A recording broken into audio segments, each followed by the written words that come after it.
If you are a Salesforce consultant or admin and you've been charged with getting a number of contacts or accounts or leads into the Salesforce system, the likelihood of that data coming to you perfectly formatted is almost zero. However, with Excel and these 5 tips that I'm going to show you, you can pretty much clean up any data that you need to and get it ready for an import into your Salesforce organization.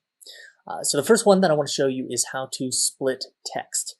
This may be the case for names. So you've got the full name, but you want to separate it in between first and last name. So the first thing I'm going to do is I'm going to give myself some space to do this by right-clicking and inserting a column right there. Otherwise, when you split the text, it often goes to the column to the right of it and would override those IDs that we're going to need a little bit later. Then the next thing I do is I click on the whole A column. If I'm not already there, I'll go to the data section. So here's the home section, here's data, and text columns. And delimitate, so that's what I'm going to do is I want to separate based off of, in this case, a space. So I'm going to go next. And the space is already checked, but if it was last name, comma, first name, you might use the comma or a semicolon or a tab, but we've already got it aligned there. If we had tab on there, you'd see in the preview section that it actually doesn't split it. So we're going to just use that space that already was there. We'll go next. And we could even format the data. So names, I believe, come in as strings. So I can say, hey, I want this to be a text. And finish. Boom. We've got first name and last name. All right, well, now what if we want to do the opposite? So I'm going to give myself a column by right-clicking and inserting, and I'm going to say full name. To do the opposite, we're actually going to use a formula. So this formula we can call by just hitting the equal sign and then start typing out concat. That's short for concatenate, just merging 2 fields together. And I'm going to first concatenate the first name, and then I'm going to comma, and I'm going to give myself a space, and I indicate that space with these parentheses. So if I had to put a comma in here, that would add the comma in between the first and the last name. I don't want that, I just want the space. And so it's going to be AV space green. And close that parentheses off and hit enter. All right, we've got AV green. And I could drag all the way down, so it's going to follow and do the rest for the rest of these names. I only got 149 here, so not too big a deal, but a quick trick to go to the end of the data is to double-click that box in the right-hand corner, and it goes all the way to the bottom and does the work for you. So sometimes, especially if you've got hundreds and hundreds or thousands of contacts that you're putting in there, you may want to use that. Now, one thing to note is that all of these names don't come up as names. If you tried to import this, it would try to import this formula, not working very well for you. So what you would do instead is do the third tip. So we've already split, we've concatenated, now we're going to paste special. So I'm going to right click and I'm going to copy these. And then just in the same column, I could do it in any other column. I'm going to right click again, paste special, and I want to just keep the values. So instead of that formula, I only want the values. And I hit escape, there we go. So now instead of that formula, we've got those values right there. So pretty cool. Now, next thing I need to do is I need to get these IDs to match up with a broader spreadsheet that has our opportunities in it. And the reason I need to do that is because I need these explorers, in this case it's a contact, to match up with the opportunity so they can be linked together in Salesforce. The way we do that is with something called a VLOOKUP. That stands for vertical lookup. And I'm going to actually just delete these first and last name columns real quick because I don't need them for the VLOOKUP.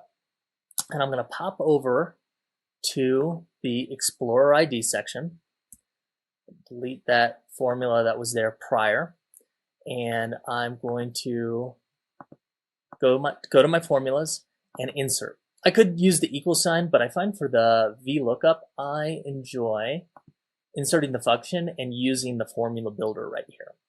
So the first thing I'm going to do is I'm going to look for the value that I want to reference. And that would be the explorer's name. So we got Susan Johnson right here. And I'm just going to pick the first one. Then I'm going to look for Susan Johnson compared to that customer ID that I had on that different tab where I just had the explorers. So I'm going to go to the table array, look for the explorers, and I'm going to highlight this whole table right here. Perfect.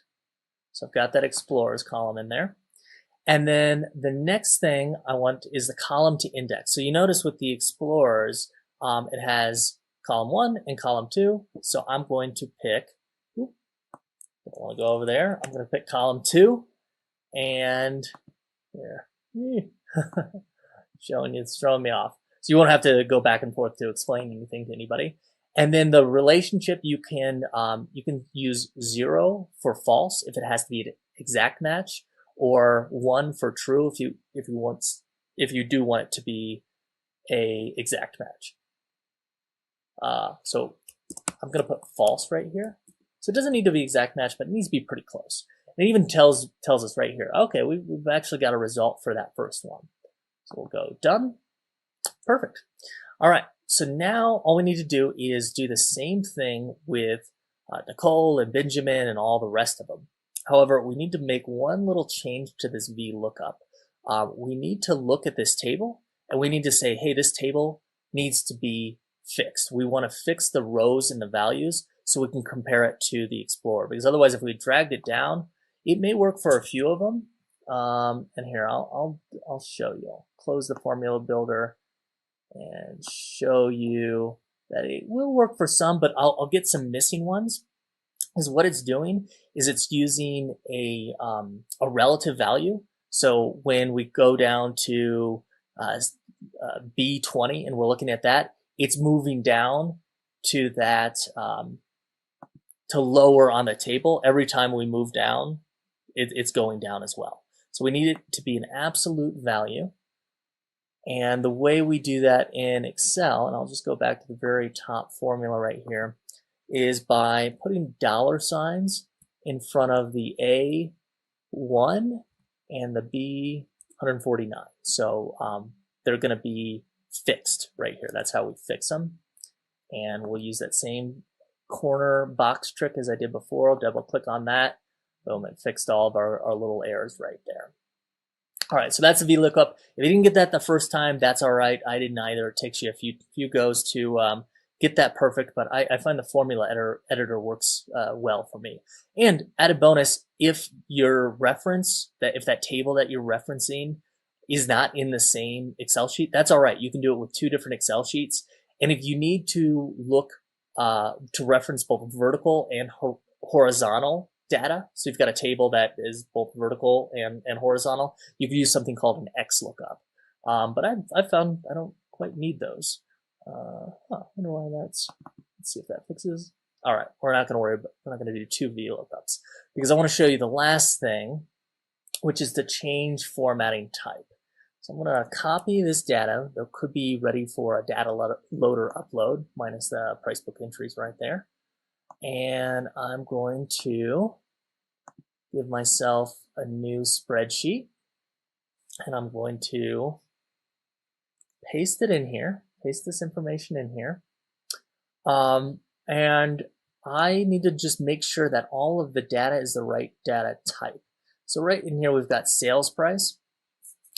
If sales price should be a currency field, the last thing I want to show you is format sales. So I right-clicked on sales on that column, and I'm going to change it to currency.